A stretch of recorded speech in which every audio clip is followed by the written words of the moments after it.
what makes a man commit to a woman.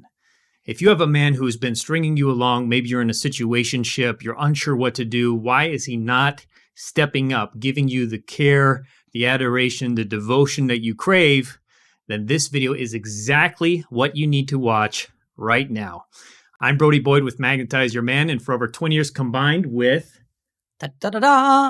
I'm Antia Boyd, also fond of Magnetize Your Man. We have been helping thousands of successful women all over the world, and we're excited to help you as well to start attracting a loving, long-term, committed relationship fast. So we're going to go into this discussion today, giving you a particular insight into the background of how I actually started to want to commit to a marriage and to get married to the lovely wifey.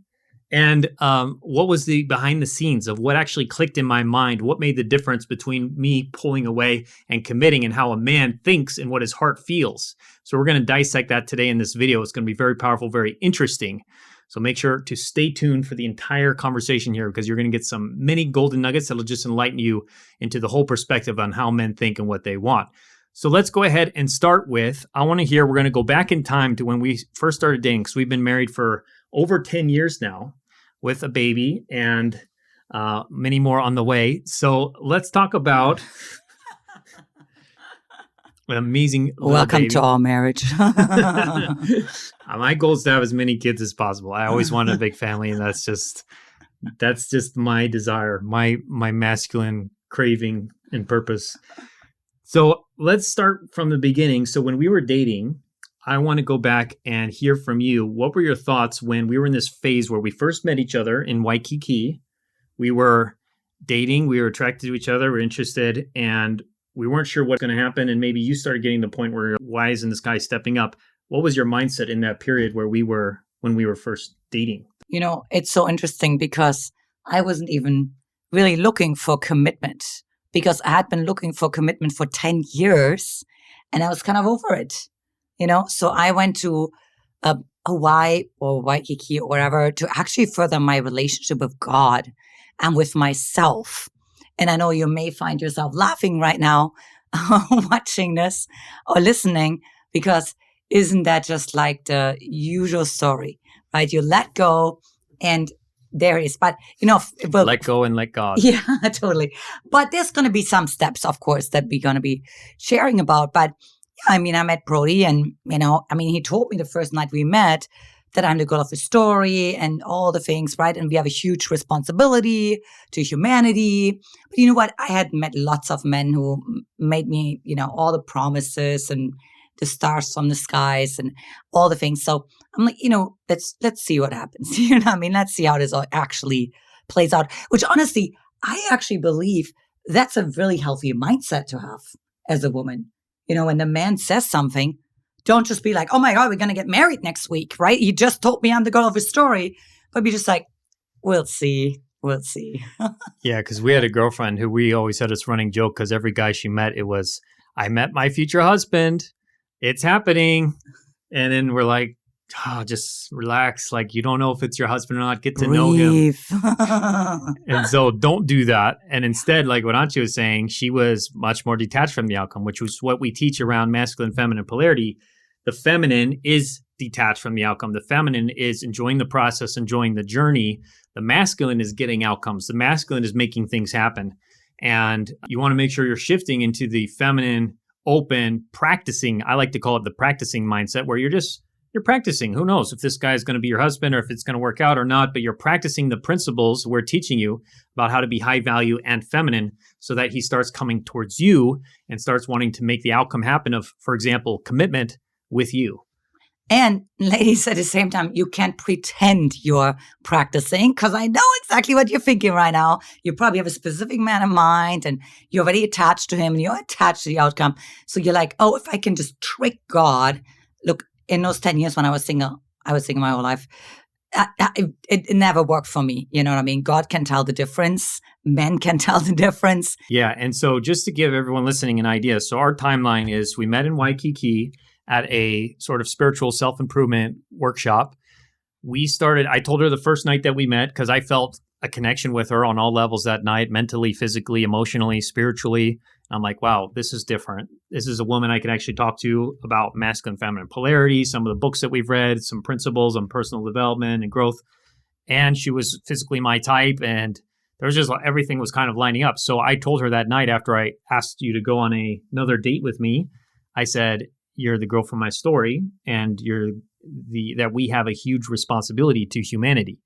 Because I sensed that night that, wow, we're going to be doing something big together, like helping the world, because I had a sense with us coming together and having this knowledge and combining forces in the way that we can complement, that we're going to be having an impact on the world.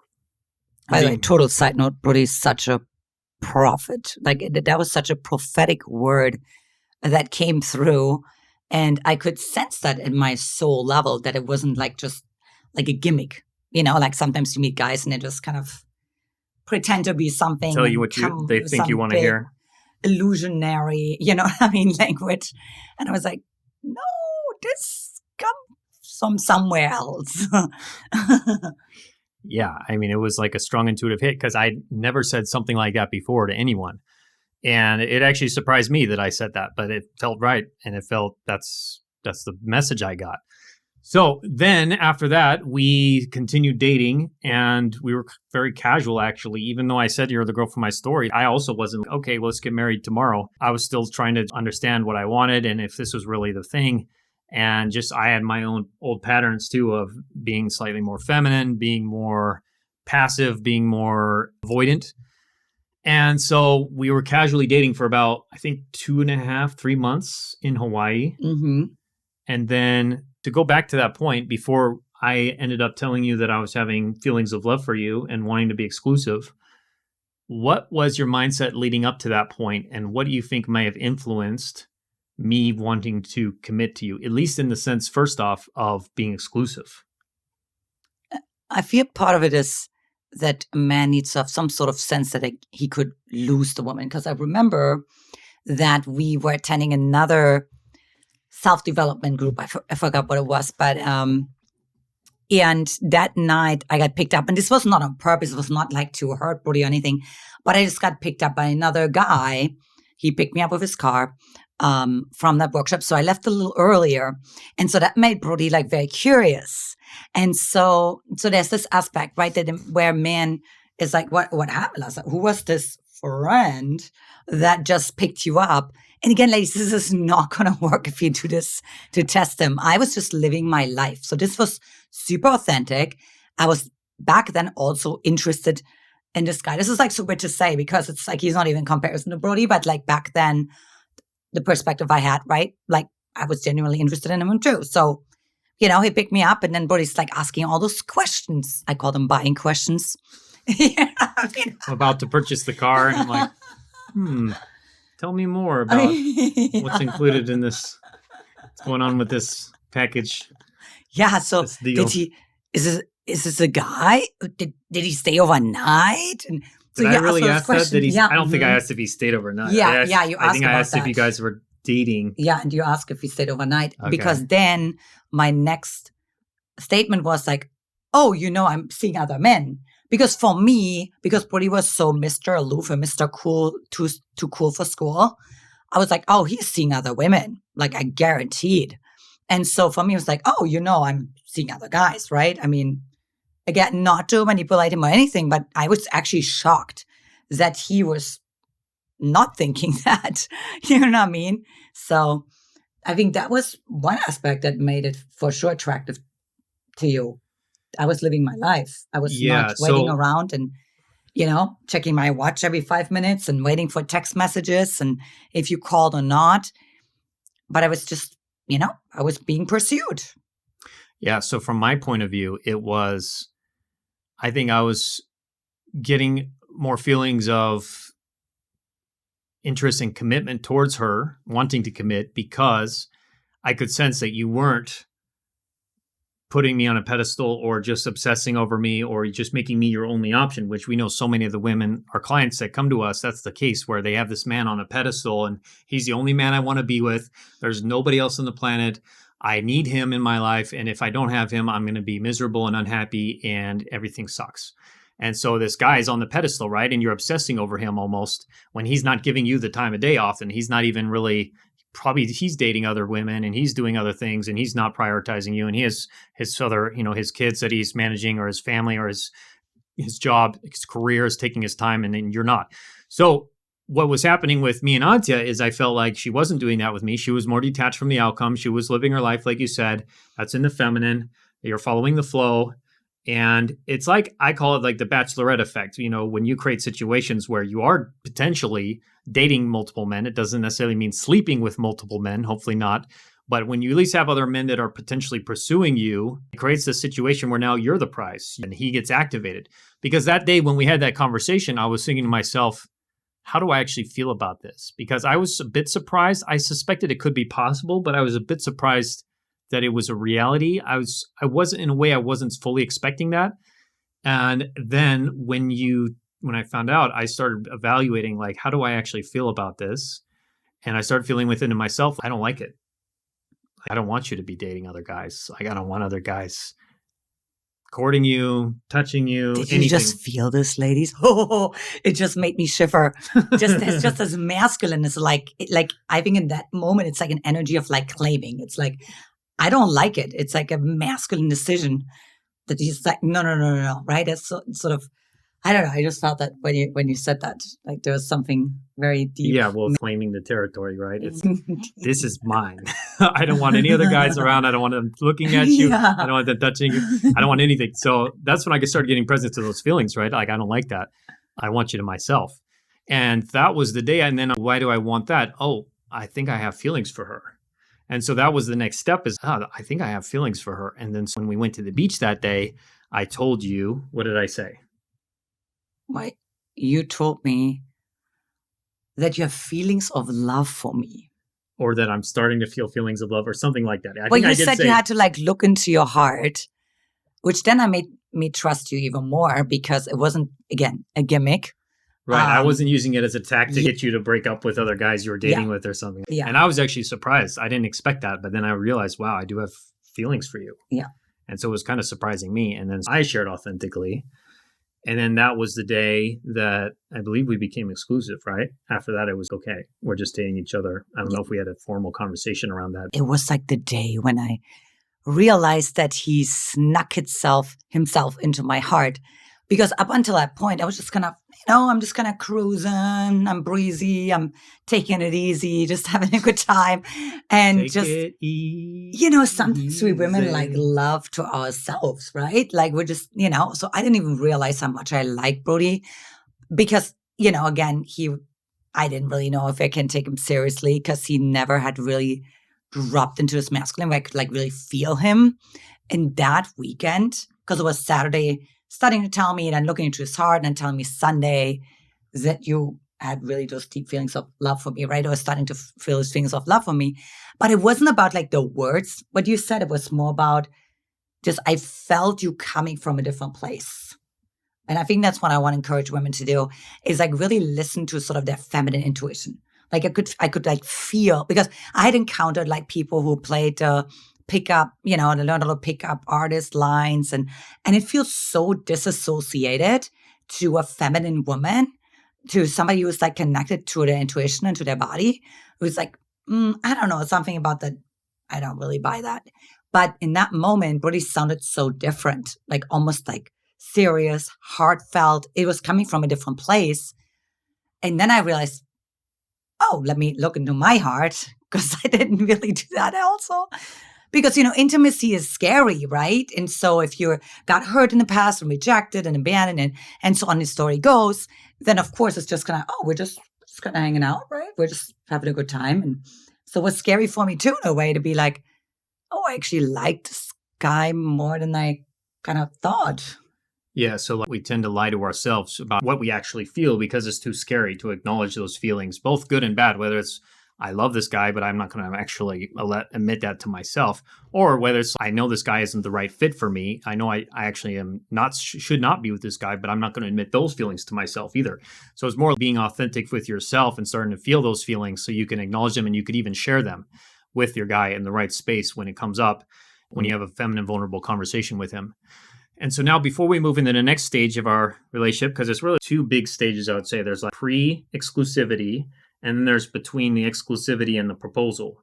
Mhm. So, but before we move on to the next section, I just want to see, was there anything else, any other decisions you made around me, our relationship, or any other mindsets that you had that you think may have contributed to us continuing to develop as a couple and me wanting to commit, wanting to go deeper with you or having deeper feelings for you?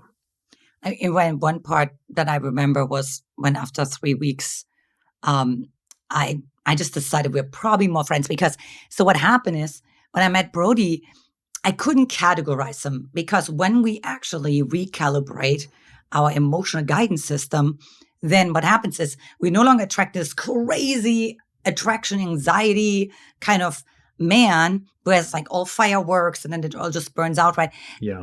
But it's also not just a friend. So I just didn't know how to categorize it because we're also like physically attracted to each other. And I tend to not really be physically attracted to my friends. The men that are friend zoned, that probably still friend zoned, you know what I mean? So usually can't get out of that one. But so I just got to be honest with Brody. He's a good guy. I just got to be like, hey, we're not, you know what I mean? We're not working out like romantically. Because remember, like I was still running on my anxious attachment style, and the anxious attachment style always wants to create certainty.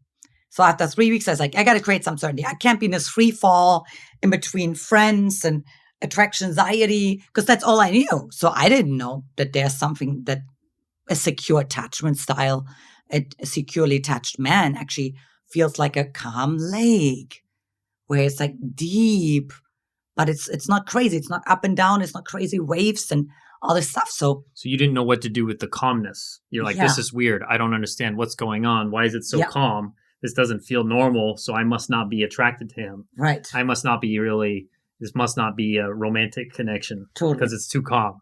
And I feel what I really felt was because it was so calm, I didn't have anything to react off. So all I was left with was my own reflection. So like my insecurities I had about myself, my stories I had about myself, my self-perception. So I'm like, I don't like it. So therefore, I don't like Brody. Isn't that interesting? But so we have like God winks along the way. And I really encourage you to pay attention to that when you date.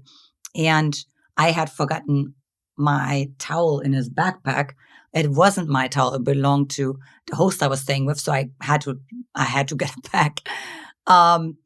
But then this was after you basically had a breakup conversation that I didn't even realize was a breakup conversation until later when you were saying you were very indirectly, I guess, saying that you don't see it's a match to continue. Mm-hmm. I didn't even realize that. I'm just like, okay, that was a little weird, but whatever. It was an interesting hangout. Yeah, but apparently it was a breakup conversation, but then you realize you left your towel in my backpack.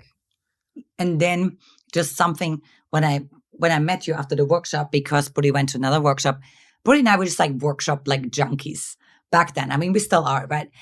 So he was going to another workshop right after I broke up with him. And so we met right afterwards, and just something was like drawing me towards him and kissing him. And I was like, what's happening? So there was like something that was carrying the relationship, right? That was beyond sort of the logical and beyond the resistance. So I think that's also part of like God was definitely in the midst of our relationship. And that was one part where I was like, wow, I've never experienced this before.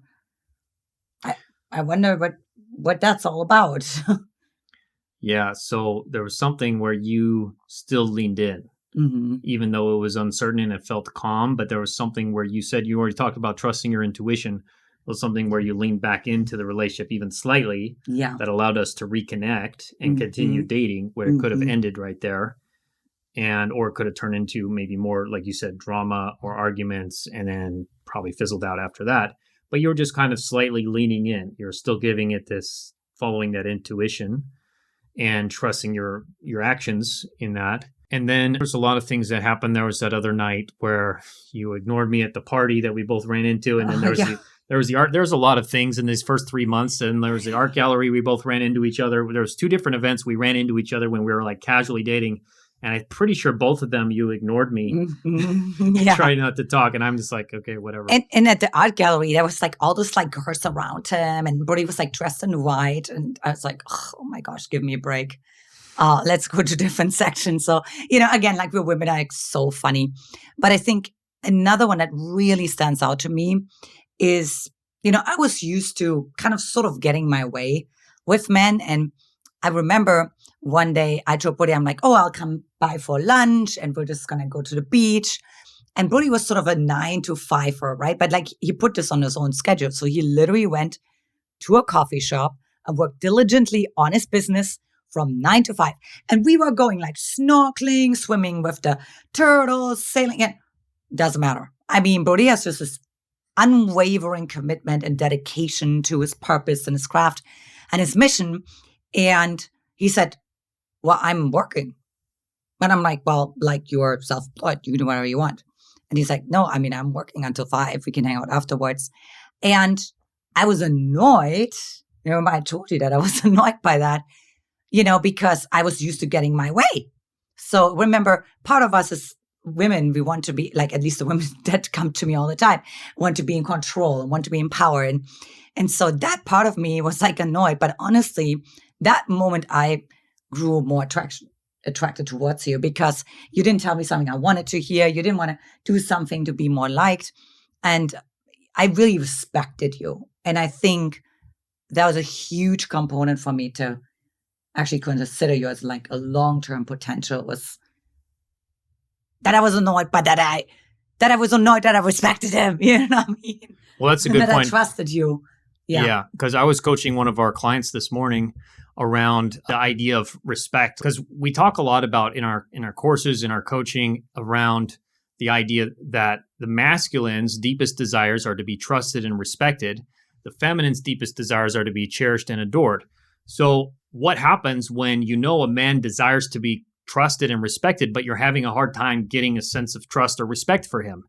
Well, one thing you can do is actually look for the scenarios where you actually, things about him and things that he does or things about his character or his skill sets that you do respect.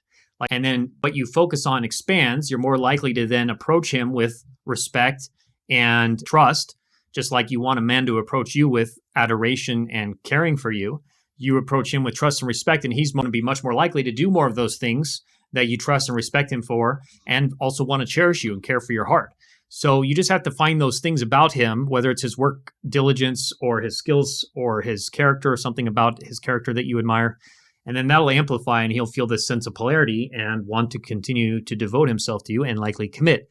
And there was another element. The last thing I want to mention before we go into this phase 2 is when we were at the hot tub night, where you basically were very vulnerable and even broke down and cried, which I had mixed feelings about. But what I loved about it was that you were authentic with me and you shared that vulnerable part of you that was scared. So what was your mindset that day when you broke down? I know you didn't really want to break down. You definitely weren't using it as a tactic. But what do you think was going through you in that day when you were literally really letting me see that part of you? Well, I think part of it for sure was that I felt so safe. And, you created this space just energetically, the masculine container that, because I surprised myself. I mean, I kind of usually know what I want to say and to what degree. And people who know me know that it takes a lot for me to break down.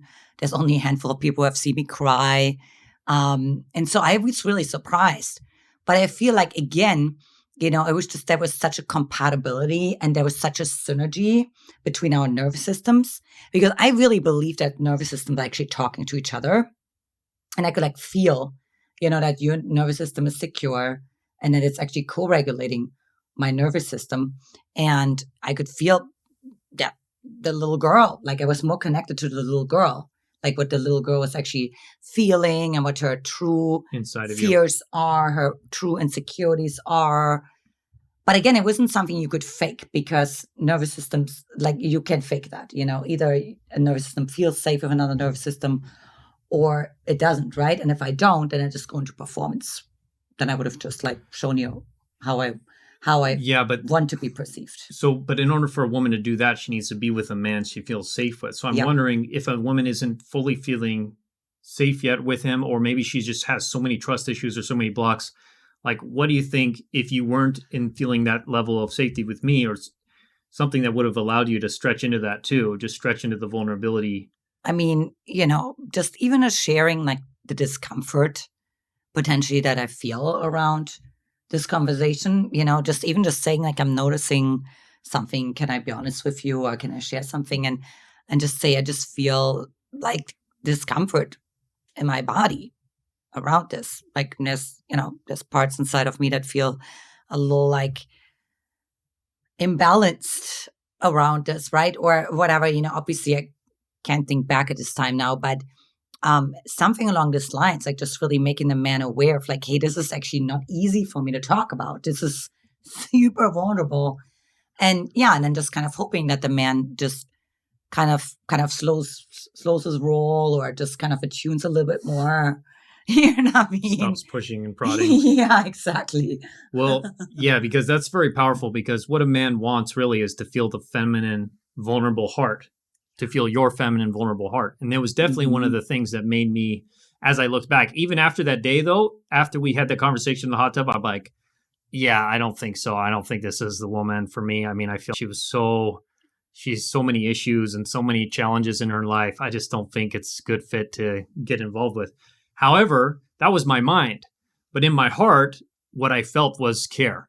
I felt her heart because she was so open and raw and real with me. So it kind of sat with me. It's like she planted a seed in my heart of, wow, she was very open and real with me. And that felt good, actually, to my masculine core. If I may add something to that too, is I feel like those moments have to happen, because if you really want to go past the plateau stage, you may be in sort of a situationship and it's just not moving into commitment. That's because you don't want to expose yourself to that opportunity, possibility that you could be rejected, even if it's just in his mind, that you put yourself in a position and that you don't trust that a man has also the capacity to work through the different parts of him. So when Brody shared that with me the first time, I felt like definitely uncomfortable and a little hurt. But also I said, you know what, like that makes actually sense, because we have all those different parts inside of us. And of course, if there was a lot of plethora of things and complexity to my situation back then, that, the confused mind says no. And if it's like goes into overwhelm, it says no. So it's just a fight or flight response. But I think a mature man really shows that he's going to process through that. He's going to go through the ring of fire.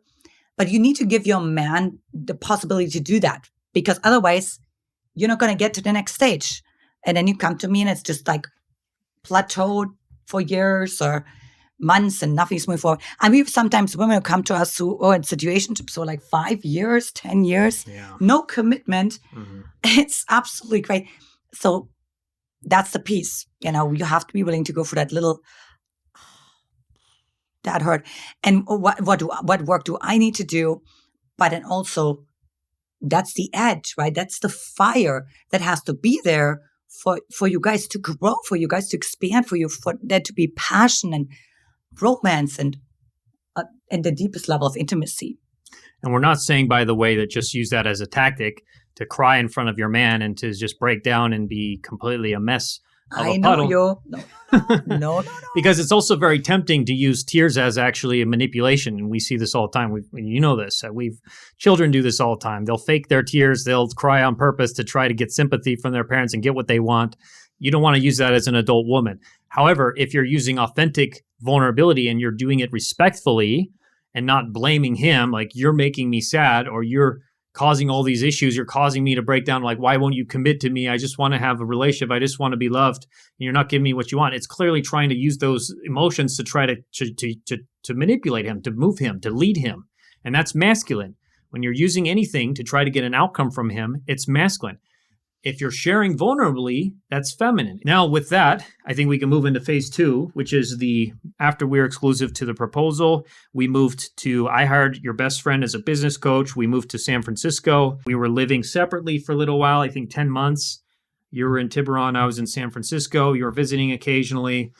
And so when we were in that stage, what was your mindset? Like after we were exclusive, there was no proposal yet. Were you anxious about the proposal? Were you thinking about the proposal of us getting married? Were you detached from the outcome? Like, what was your mindset that you think may have influenced us moving towards the proposal? I think it was actually good for us how it was set up, because my anxious part, because we're dealing with all the parts inside of us all the time. And my anxious part, of course, wanted to basically move in yesterday. And I remember when your plane landed in SFO like 10 days after me, that I just got really excited. And I was like, this is real. This is happening. This is a relationship. And I didn't really think about a proposal like for a while, for sure, because, I still was going through my runner stage. We can talk about that.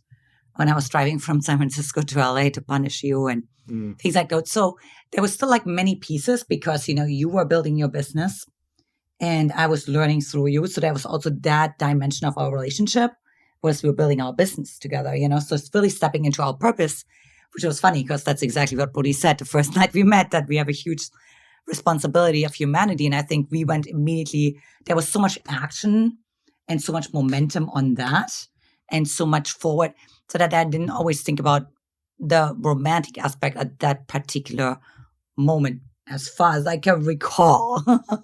But also, obviously I missed you. I couldn't wait for the weekends. We saw each other mostly on the weekends because, again, Brody's dedicated, to his craft and so on. And it just made the most sense to just see each other consistently over the weekends or holidays. And we were also living in different cities, so. Yeah, totally.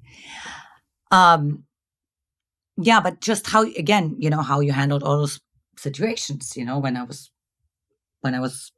wanted to punish you, when I wanted to manipulate you, and I told you that I wanted to manipulate you. And well, that's a good point, actually, because that one night that what happened was we had some plan.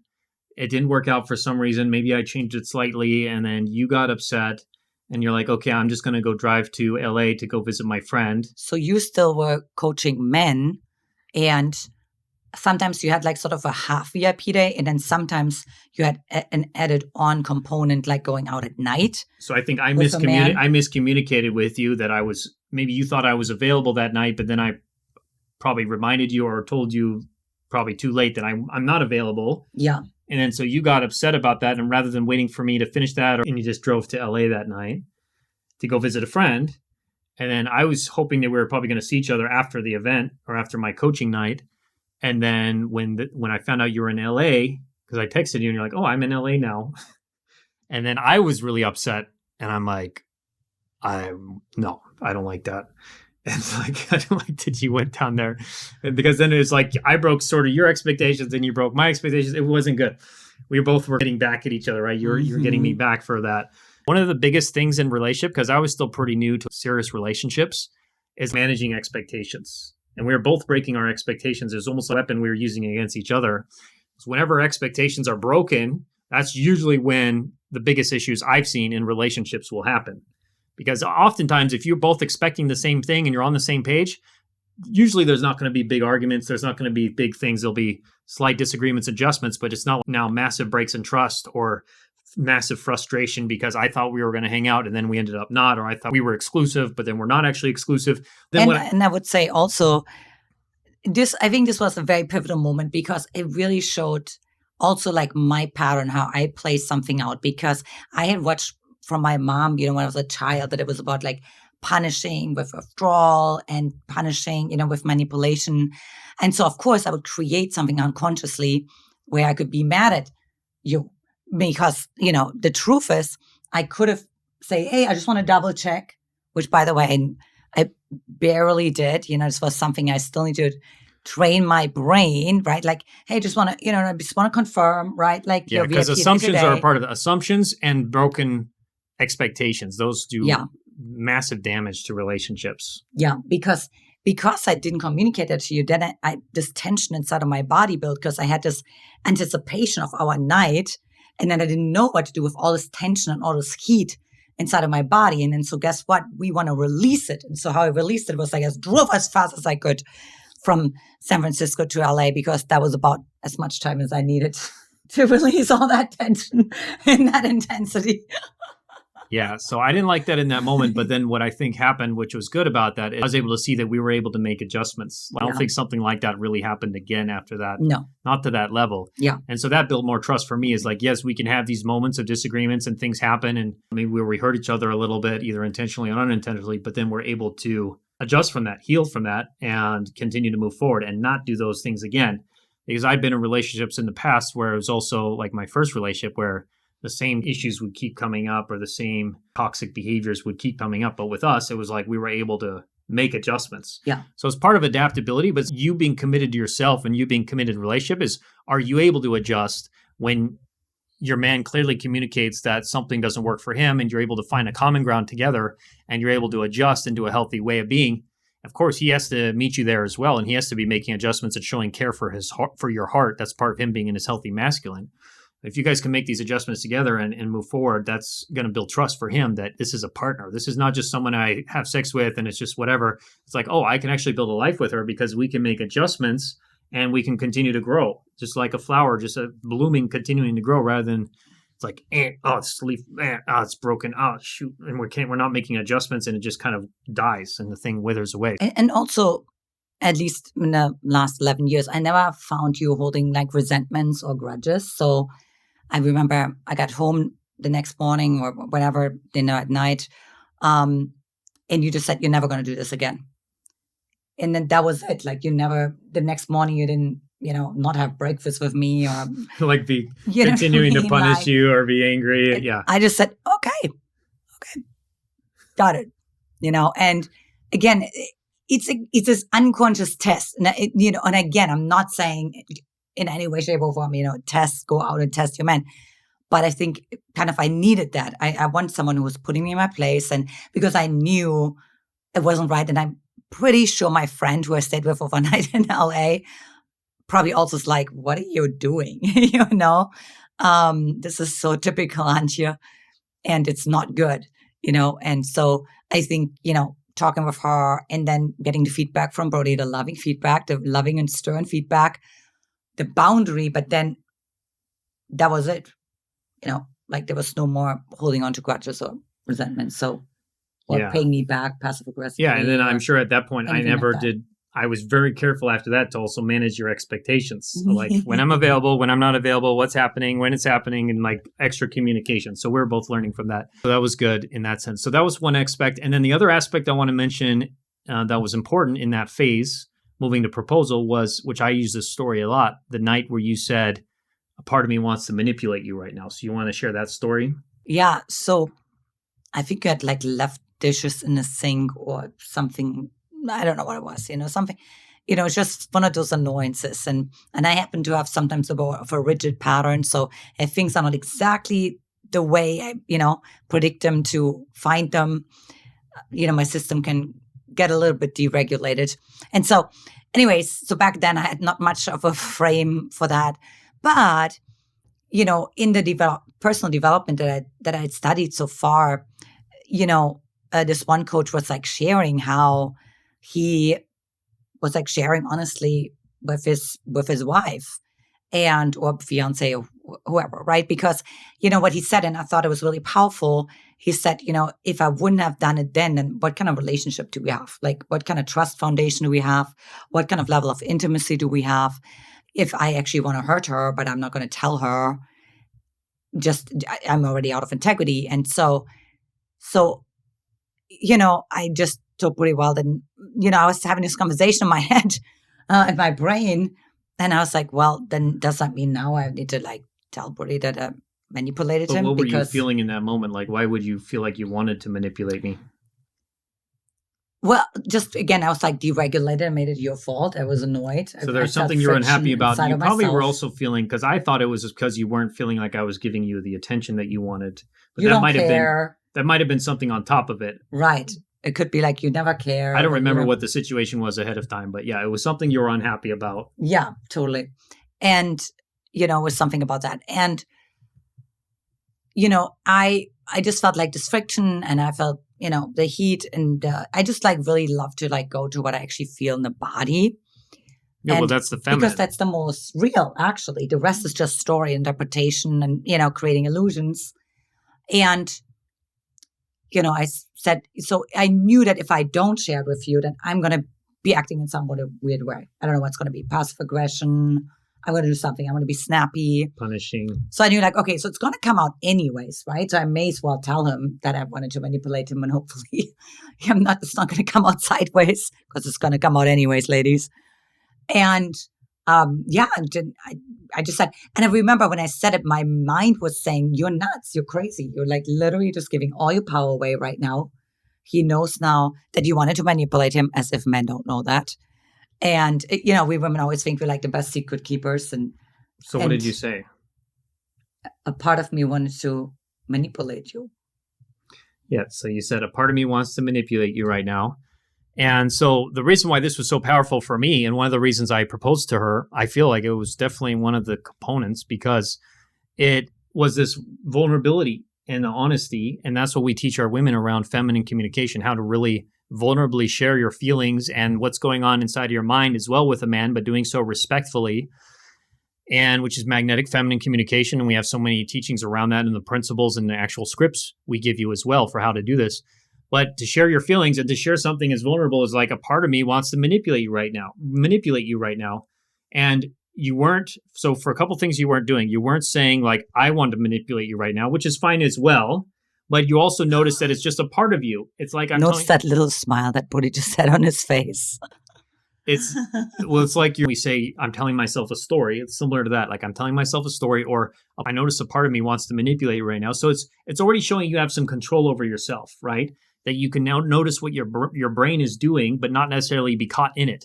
Like, I'm just manipulating you, or I'm just going to try to make you feel guilty, or I'm just going to try to get an outcome from you, or try to control you right now, or try to make you feel bad or punish you. You're actually saying, I'm noticing my mind wants to punish you right now. Or I'm noticing my mind is wanting to manipulate you right now. Part of me wants to manipulate right now.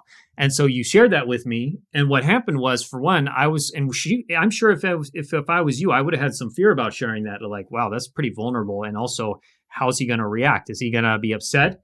Is he going to not trust me anymore? Is he going to think I'm like a manipulative biatch? Or is he going to just pull away? So there must have been some fear around that, but you had the courage, which also shows your high value, that you're willing to share that. And kind of whatever happens. I'm detached from the outcome, because it does take a level of courage and confidence to be detached from the outcome, to not be like, no, he can't reject me. I just don't want him to leave me. I can't speak up because I don't want to rock the boat. I need to make him happy. I need to please him. I should only be saying nice things, or I shouldn't say anything at all. And that's being the doormat, what we call the doormat archetype, rather than the queen. So you had the courage to share that with me. You shared it. You showed me that you were detached from it, that you were able to say it was a part of you. Showed a lot of awareness. And the main thing is, it built a lot of trust for me. They're like, wow, this is a woman who can be honest with me. She could be real with me. This is a woman I could build a life with. I don't have to worry about her having secret resentment or trying to do things behind the scenes to make me feel a certain way or to get what she wants. Like, she'll just be real with me. Joseph Campbell has this saying, the cave you fear to enter holds the treasures that you seek. And I think that was like one of those caves. I mean, that was a cave. That was like do or die, with a different guy, like, who has some other wounds. And again, that's the risk. You're riding a little bit sort of this wave and this edge, because you don't know. You don't know what's going to be triggering, and how is he going to recover from that, and how he's going to, what is his level of resilience, and what is his preparedness of having this level of authenticity. But see, it came from me, because I wanted to have that. I said, to me, it's not worth it. It's going to fall apart anyways, because I know myself. I can be manipulative. I can be, moody and passive aggressive. And so if I can't be that transparent with you now, it's not going to last anyways. Yeah. So there's no foundation. But it wasn't like to make you like be more attracted to me or anything like that, right? It was more for me to know, like, I have actually the level of connection that I know is going to be sustainable, because otherwise, what's the freaking point? Yeah. Otherwise, may as well just move on. Yeah. There's an old Chinese saying, he who stands on tiptoe is not steady. So if you're feeling like you have to tiptoe around your guy and you have to walk on eggshells because you're afraid of, if you speak up and say something, how you actually feel or what's going on for you, that you're going to scare him away, that's not a steady relationship. And the person who's standing on their tiptoes, what usually happens? They end up falling down. And the relationship falls down because it's not sustainable. It gets really tiring to walk on your tiptoes all the time, to walk on eggshells all the time. It's exhausting. So to be authentic instead and to be real, which is what we teach you with the no games method, is the other way I like to think of this, the way we teach it with magnetic feminine polarity, magnetic feminine communication, is you're authentic, you're real, you're vulnerable in a respectful way so that he can hear what's going on for you. He understands. And you're also not trying to get an outcome. You're not trying to lead it. You're not using it as a tool to like, oh, I'm going to say this so that he now trusts me and he comes closer to me so that I can manipulate him into proposing to me or doing whatever. It's like, no, you're actually doing it for yourself. You're doing it for yourself to prove and practice for yourself. I'm a high value woman. I'm a high value feminine woman. And I want to be on my feet. I don't want to be standing on my tippy toes anymore. I want to be real and I want to have a real authentic relationship. I don't want to be in a relationship where I have to constantly question and doubt if what I'm saying is going to offend him or not. I'm just going to be vulnerable and real and share my real feelings with him. And yes, you still want to do it respectfully, because if you're just telling him what to do, or you're saying you're controlling him, or you're guiding him, or you're attacking him or criticizing him, that's not going to go well either. So there's a way to be authentic and real where you're also not in your masculine and telling him what to do or guiding him or controlling him or criticizing. So we're teaching you this perfect balance of being the queen. The queen is not the doormat archetype. She's also not the bitch archetype. She's a perfect blending of these two that creates this magnetism that draws a man to you like bees to honey, like the moths to the flame, so that he wants to commit. That was some of the big critical aspects for us for leading towards my proposal. Maybe one thing that the ladies would like to know is, what was like your instant reaction in your mind and your thought when I said a part of me wanted to manipulate you? Yeah, well, like I said, the instant reaction was surprise and intrigue. And actually, I think if I was honest, it was excitement. I was like, "Ooh, let's go into it. What do you want to manipulate me for? What's going on here? Let's dive in." So I think that was probably what it was. And it was also like probably excitement from this, oh, this is a woman I could actually go deep with. And we could really have some good conversations here, because if you're being this real with me, then I could be this real with you too. And we could have real conversations, which was exciting. You know, one thing I say is we hand men an emotional resume. And I think before I communicated this to Brody and basically showed up emotionally congruent with that, obviously, I don't think he would have considered that this is even possible to have a relationship or a marriage like this, where you can be dishonest. I mean, maybe he didn't even know that he was not that dishonest or this honest. This. Yeah, this. This. The German accent. T-H-I-S. The German accent. This honest. Yeah. Like what Aurora shows. This honest. That's our daughter. Yes. So, yeah. How do you all talk like this much? This much. Yes. So then the other aspect, I think this will be one of the last aspects before the proposal, was there was this aspect where I had pretty much decided. So one night when you were sitting on my bed, I remember this clearly, was one night you were sitting on my bed in San Francisco, and you were not naked on my bed. You were fully clothed, just to... Yes, already like all the fantasies are rising.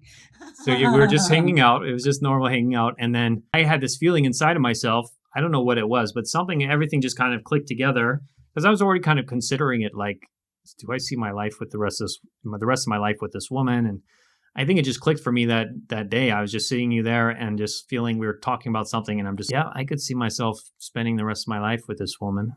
Like I could see us being together forever. Like I could really see it in that moment. I felt it really. And it wasn't anything particular you were doing. I think it was just the energy of, wow, I just felt so natural to have you, again, visiting me in my apartment and being there and us communicating. And I'm like, this is just felt really right. It felt natural the way it should be, and it should be for a long time to come. Like this is it, the natural way of things. And so then shortly after that is when I was like, okay, I'm going to propose and I'm going to find out the ring. I'm going to ask your ring size. And I didn't know how to do it. So there's some things I shouldn't have done, but I asked her your ring size. And then I think around Valentine's Day. And then shortly after that, I proposed. And then what's interesting, the story we shared before, is how you actually felt you were kind of a bitch to me a couple days before I actually proposed. And so do you want to just share that mindset so then it's kind of interesting to them to see the other perspective? You know, and I really love this because, you know, women always feel like they need to be completely healed and perfect and polished and show up in the right way all the time with the perfect makeup and a perfect manners. And here I am actually kind of doing exactly the opposite of that and getting proposed the next day. And I think part of it is because you're setting the foundation ahead of time.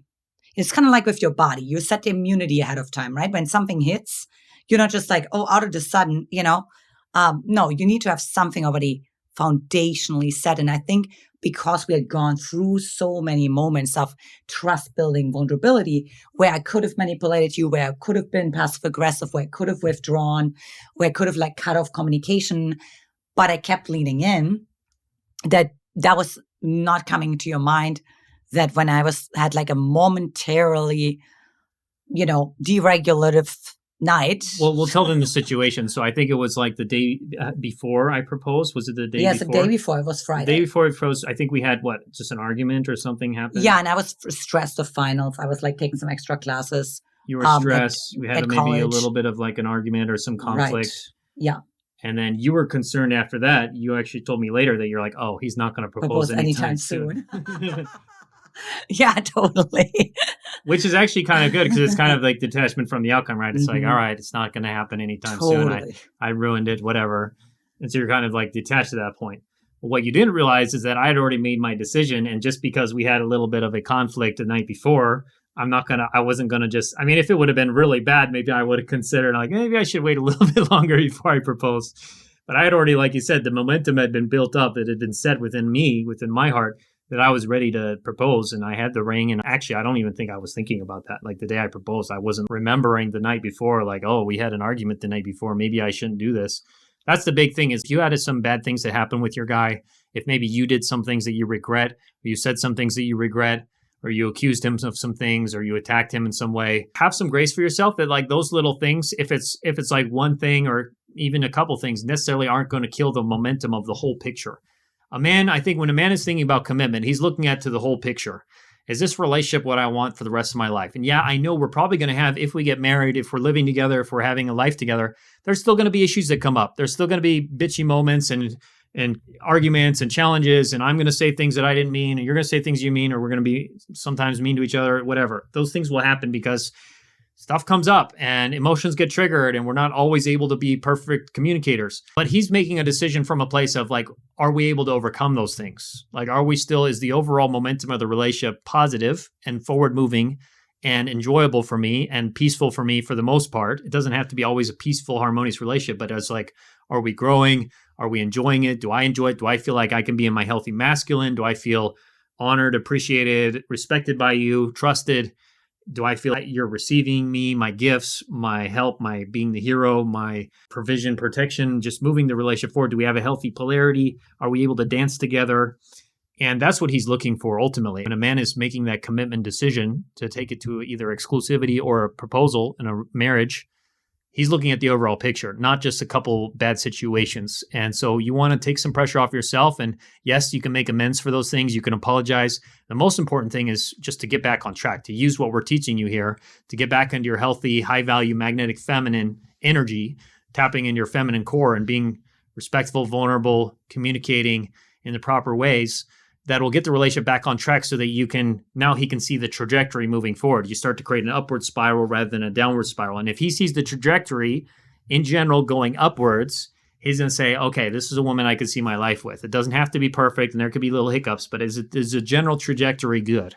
Is a general trajectory we're growing, we're enjoying life together? So that's an important piece, I think, to mention. And that was one of the big things that I can recall that wasn't really an issue, but that was one thing that happened that I thought would be interesting for you to know before I proposed, before I actually proposed at a Thai restaurant in San Francisco near the Golden Gate Park. And you were pretty shocked. Well, Brody asked me, can I ask you something? And, remember, I was the bitch the night before. So I thought he's now backpedaling and he's going to ask me to split a check. Because that would make sense. Because if a man is, it's remember, you were a bitch last night, so now you owe me. We're going to split this check. I'm not going to pay for it. Yeah, because, when you date an avoidant attachment style, they don't give you that grace. And so I wasn't used to that grace because an avoidant attachment style is using for anything that takes you off the pedestal oh, you're not perfect. Okay, I'm not marrying you. I'm not committing to you. So I wasn't used to that resilience that a secure man brings to the table. So I remember I was like a ghost. I mean, I kind of just disassociated. You were shocked. Went numb. Well, and your man Shocked. doesn't have to be a perfect secure attachment style. Like I was definitely more on the avoidance side, but I was secure enough and that I was able to overcome some of these things. And the thing is also when you use feminine communication, you're communicating vulnerably because I was much more avoidant when we first met than I was when I proposed. Obviously, like very avoidant man, a very feminine man likely isn't going to propose because he's like, oh, I want you to take care of me and I'm just playing around here and I'm just having fun. And, why would you ruin something? Like we have such a good thing going. We don't need to like have a piece of paper or why do we need to be exclusive? Like it doesn't matter. That's like a more feminine or more avoidant man. So I got more to secure because of some of our conversations, of those experiences, your mindset, who you're being, and you're feminine and open and vulnerable that I was able to become more secure and feel safe to actually come closer to you. And that was even revealed even more when we got married and we had our wedding with that statement that we added into our wedding around the rings. What was the statement? Well, I believe in parts integration. So I said, with this ring, I set you free. With this ring, I set you free, right? So what if the marriage was actually a gateway for more freedom, more security, more ability to be who you really are? Freedom and security. What if you can have freedom and security together? So there's some mindset shifts. Hopefully that's maybe blowing your mind right now. The idea of like, if you can be more free in a relationship, more free in a marriage, more expressed, more who you are. So that's some of these mindsets that will help a man to feel safe, to come closer to you, to feel safe to commit. Is like, I'm not trying to control you. I'm not trying to be the ball and train. I'm not trying to lock you down. Like I want to be you to be who you really are and free. And we both said that to each other in the marriage. So it wasn't just for me, but it was helping each other to feel fully safe, to come close and to be committing, to be going deep and building a life together. And also, what I really meant by that is that every man, well, every woman too, but I mean, in this particular case, the man has a part inside of him that wants to be free. And usually that part is the wild man. And we teach all of that in our programs and all the things. But the commitment I made is that when I notice certain symptoms that the wild man is drained or that the wild man is being neglected, because we had a lot going on. I mean, we're building a business and all the things. So it's easy to neglect a wild man, that I would say, hey, babe, do you need like a, what do you call it? Rejuvenation, a recharge retreat. Do you need a recharge retreat? And all those just things, time right? where he goes out by himself, right? Giving him space, like anticipating that he may need some space. Then you can actually help him, like, just, babe, if you need to go out, like, please just take some space, take care of yourself, rather than like, no, don't ever leave me. You got to stay with me all the time, because then you might talk to some other women, or you might leave me, or you might realize the relationship is, it's like having the courage, the strength within yourself to be like, you're not trying to control him. You're not trying to keep him on a leash, like trusting him. And that's paradoxically what makes him actually more trustworthy. When you're trusting him in the right way, when you're respecting him, when you're vulnerable and feminine, he actually cares for your heart. He doesn't want to do anything that would hurt you, but he actually appreciates that you do trust him. He feels good. And then he wants to cherish and devote to you even more. Because again, the masculine's deepest need is to be trusted and respected. The feminine is to be adored and cherished. So when you trust and respect him, he's going to be much more likely to cherish and adore you. So yeah, I think that was the journey, and that's how you get a man to commit. There's many gold nuggets in there. Hopefully you took notes. You can start practicing some of these things for yourself and writing them down. There's many principles we covered, such as being vulnerable, open, honest, authentic, real, and trusting the process, trusting your intuition, detaching from the outcome, letting it go, giving it up to God, and sharing what's going on in your mind and your heart, and giving him space. And with this ring, you can set him free. With this commitment, you can set him free. It's going to be very powerful for you. So if you'd like to go deeper into these principles, especially around magnetic feminine polarity, magnetic feminine communication, to have a man come closer to you, want to cherish and adore you, and commit to a loving, long-term committed relationship, it's going to be so important for you and so valuable to have some extra support, some distinctions customized for you where we can actually do this for you.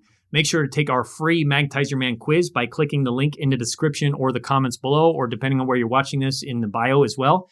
Or you can go to our website, magnetizeyourman.com, magnetizeyourman.com.